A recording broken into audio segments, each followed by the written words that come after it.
अच्छा दोस्तों देखो, कल हमने आपको बताया था आव्यूह क्या है, आव्यूह के भेद, ठीक है, आव्यूह का क्रम क्या है, आव्यूह का निरूपण कैसे किया जाता है, ये सब हमने आपको कल बताया था। अब हम आपको बिल्कुल आपके चैप्टर में लेके पहुंच रहे हैं। जितनी आव्यूह के जो हमने भेद आपको बताए थे उतने ही भेदों का हम प्रयोग करेंगे। जितने फार्मूले, जितने नियम आपको बताएंगे क्वेश्चन पेपर में, आपकी बुक में, टेक्स्ट बुक में, केवल उतने का ही हम प्रयोग कराएंगे प्रत्येक सवाल में। अब ध्यान देना, अब हम आज आपको बता रहे हैं आव्यूहों का योग,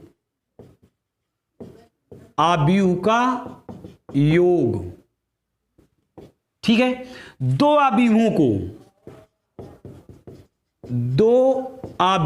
को तभी जोड़ा जा सकता है, बड़ा लिखा, दो आव्यूहों को तभी जोड़ा जा सकता है जब दोनों आव्यूहों का क्रम समान हो। बात समझ में आई? दो आव्यूहों को हम तभी जोड़ सकते हैं, घटा भी सकते हैं, तभी घटाया जा सकता है जब दोनों आव्यूहों का क्रम समान हो। अगर आप चाहें दोनों बातें लिख सकते हैं, योग या अंतर।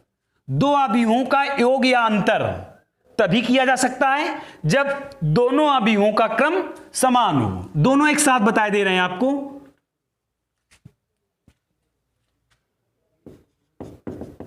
दो आव्यूहों का योग और अंतर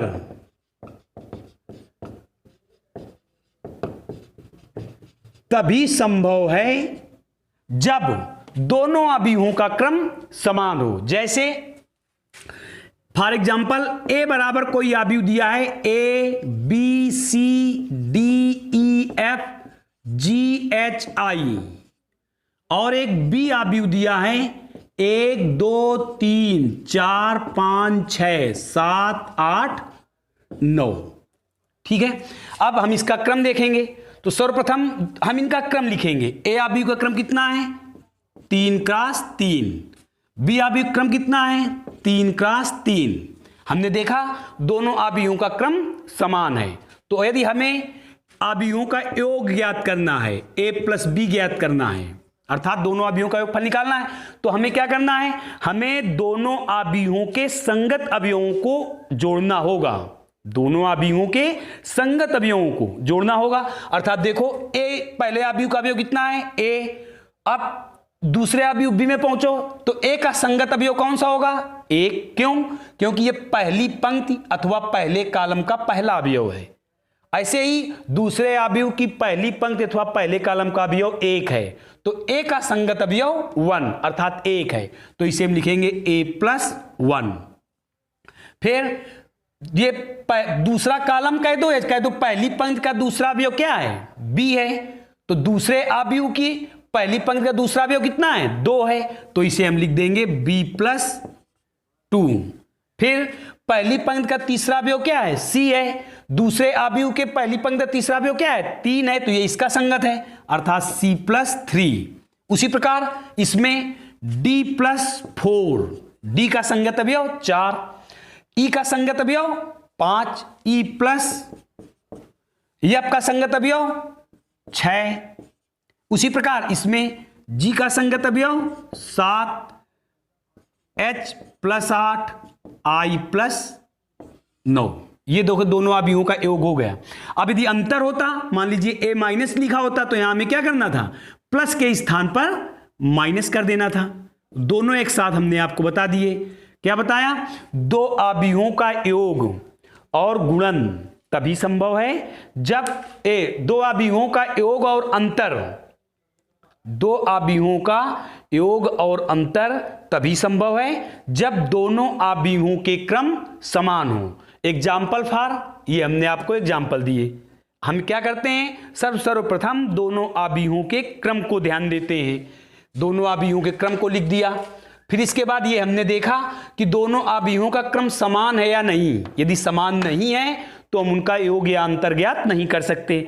यदि दोनों आव्यूहों का क्रम समान है ठीक है, तो हम योग या अंतर ज्ञात कर सकते हैं, जो हमने एग्जाम्पल में आपको दर्शाया। अब पहली प्रश्नावली जब आप अपना टेक्स्ट बुक में खोलेंगे आव्यूह की, तो सर्वप्रथम आपको यही मिलेंगे। सबसे पहले आपको आव्यूह में कोई आव्यूह दिया होगा, जैसे मान लीजिए ये आव्यूह दिया है, थोड़ा ध्यान देना, आपकी टेक्स्ट बुक की पहली प्रश्नावली में आ रहे हो आप। जैसे मान लीजिए कहीं लिखा है 1 2 3 4 5 6 7 8 9 10 11 12 13 14 15 16। मान लीजिए कोई आव्यूह ए दिया है, आपसे पूछेंगे, क्वेश्चन होगा हमारा, आपसे पूछा जाए कि इस आव्यूह में कितनी पंक्तियां हैं, तो आप क्या बताएंगे? इस आव्यूह में कितनी पंक्तियां हैं, तो आप देखेंगे कितनी 36 लाइनें, 1 2 3 4, अर्थात आव्यूह ए में पंक्ति यानी m इक्वल 4, 4 पंक्तियां हैं, 1 2 3 4, 4 36 लाइनें। फिर इसके बाद हमने देखा आव्यूह ए में स्तंभ या कॉलम कितने हैं, इसे हम n से लिखेंगे, कितने कॉलम हैं? 1 2 3 4 कॉलम है। फिर पूछेगा आव्यूह का क्रम क्या है, आव्यूह की कोटि या क्रम, तो इसका क्रम क्या है? 4 क्रॉस 4 m क्रॉस n, अर्थात 4 क्रॉस 4। फिर इसके बाद आव्यूह में अवयवों की संख्या क्या है, आव्यूह में अवयवों की संख्या क्या है, तो 4 इंटू 4 दोनों कर देंगे, 4 इंटू 4 इक्वल 16, अर्थात 16 अवयव हुए। इस प्रकार से आपकी टेक्स्ट बुक का पहला क्वेश्चन प्रूव हो जाएगा। चाहे जो प्राइवेट प्रकाशन भी हो, कोई भी किताबें हो, हर किताब में आपको इसी प्रकार के क्वेश्चन प्रारंभ में मिलना शुरू होंगे। फिर इसके बाद हो सकता है आव्यूहों का आपको आव्यूह बनाने के लिए आ जाए। आव्यूह बनाना, आपको क्रम दिया होगा और कहेंगे आव्यूह प्राप्त कीजिए। जैसे अभी आपने आपको एग्जाम्पल दिया है, थोड़ी कल बताया था हमने आपको कि यदि किसी आव्यूह में अवयवों की संख्या 15 है, तो आव्यूहों की संभव कोटियां लिखिए।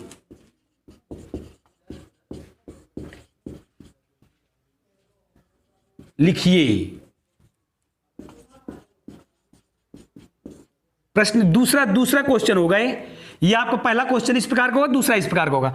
आव्यूह में अवयवों की संख्या मान लीजिए 15 है, 15 है, तो आव्यूहों की संभव कोटियां क्या हैं ये पूछा जाएगा। तो आप क्या करेंगे, जो हमने बताया था, कोटियों का मतलब क्या होता है, पंक्ति क्रॉस कॉलम, अर्थात यम क्रॉस यन। हमने बताया था यम को हम आधार लेंगे, अर्थात 1 से शुरू करेंगे। हम सर्वप्रथम क्या करेंगे, हम सर्वप्रथम 1 का भाग 15 में देंगे, 1 का भाग 15 में। जब आपने 1 का भाग 15 में दिया, कितने बार जाएगा, 15 बार जाएगा, तो 1 क्रॉस।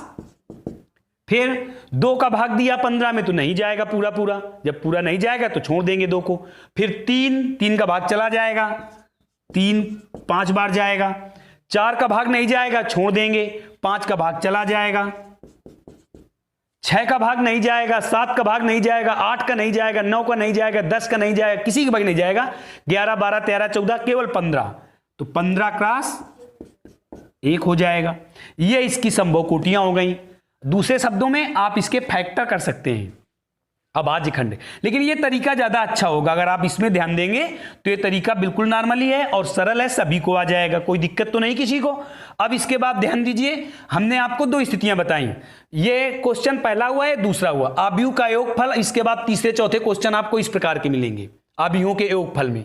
फिर इसके बाद अब ध्यान देना है आपको योग के आधार पर आव्यूहों के गुण। तो ये हम आपको अब आपको हम बता रहे हैं आव्यूहों के योग के गुण, ठीक है। अर्थात 2 आव्यूहों का योगफल क्रम विनिमय नियम का पालन करता है। ये क्रम विनिमय नियम है, इसका अर्थ है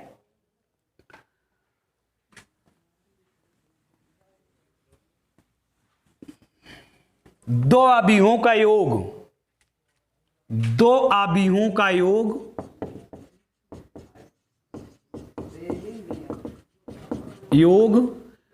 क्रम विनिमय नियम का पालन करता है, नियम का पालन करता है।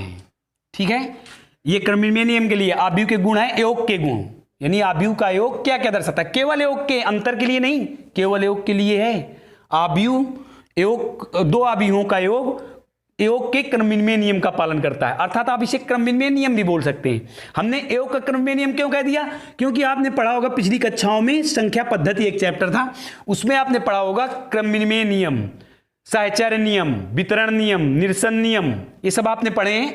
वहां से एक क्रम विनिमय नियम दो प्रकार के होते हैं, योग का क्रम विनिमय नियम, गुणा क्रम विनिमय नियम। अभी हम आपको योग में बता रहे हैं, इसलिए यहां चर्चा केवल हम योग की करेंगे, अर्थात दो आव्यूहों का योग क्रम विनिमय नियम का पालन करता है।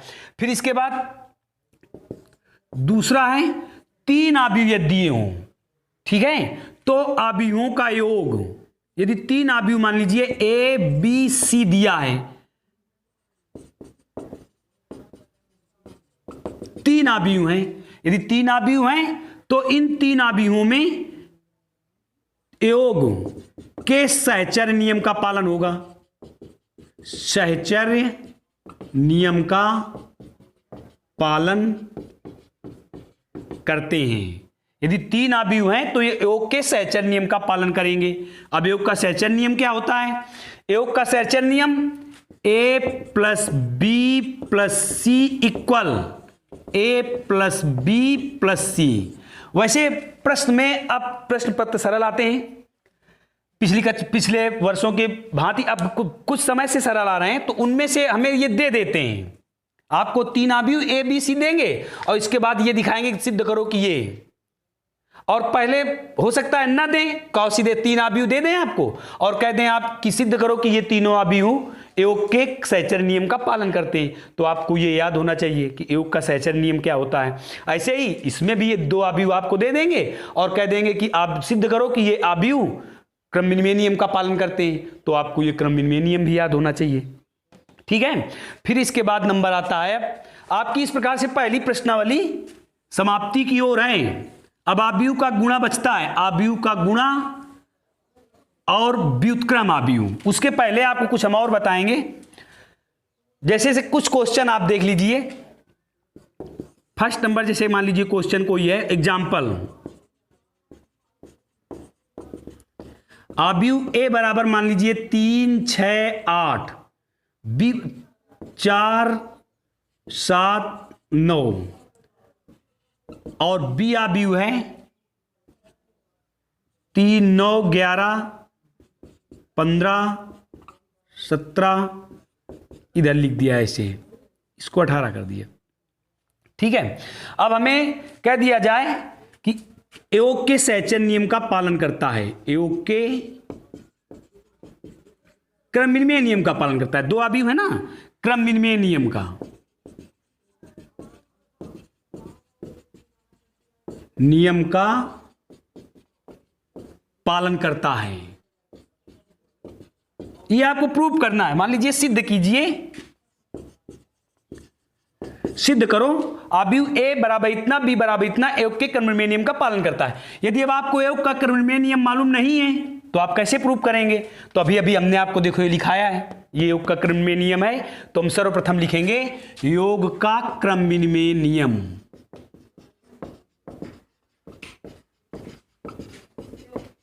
क्रम विनिमय नियम क्या होता है, ए प्लस बी बराबर बी प्लस ए, फिर लिखेंगे L H S left hand side, A plus B, A plus B में हमने पहले ए लिख दिया 3 ए आव्यूह लिख दिया प्लस बी आव्यूह लिख देंगे 3,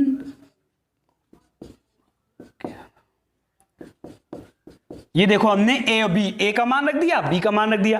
अब इनको दोनों को जोड़ दो तो संगत अवयव जोड़े जाएंगे, 3 3 4 और 11 का 4 का संगत अवयव 11 है, 6 का संगत अवयव 9, 7 का संगत अवयव 8 का संगत अवयव 18, 9 का संगत अवयव 17, 17 और 9 26। ये हो गया आपका a प्लस बी। इसी प्रकार आप लिखेंगे RHS B प्लस ए। अब आप बी आव्यूह पहले रखेंगे,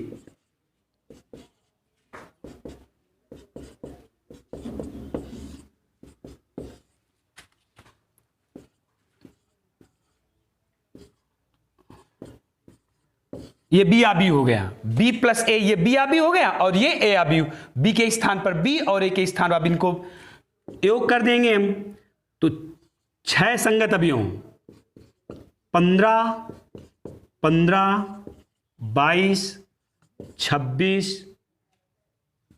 26। अब आप देखिए LHS और RHS दोनों बराबर हैं या नहीं? दोनों बराबर हैं, तो हम लिख देंगे LHS बराबर RHS। अतः A plus B equal B plus A equal 6, 15, 26, 15, 22, 26। बस प्रूव दैट, काम खत्म, लग गया सवाल।